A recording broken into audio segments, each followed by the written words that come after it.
Hello everyone, today in this video we will discuss how to fix Play Store not working on Realme 16.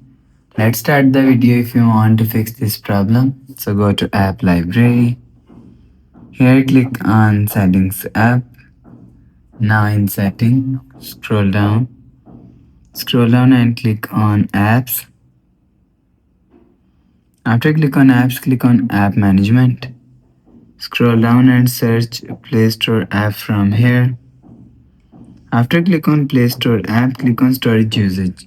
If you want to fix this problem, so click on clear cache. After click on clear cache, go back to home screen. You will see your problem is solved.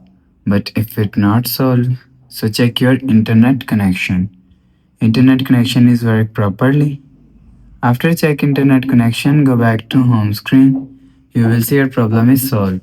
But if it doesn't fix this problem, so last option is restart. Just click and hold side power button and swipe up and restart from here. After restarting, enter phone pin, you will see your problem is solved. So that's how you can fix Play Store not working on Realme 16.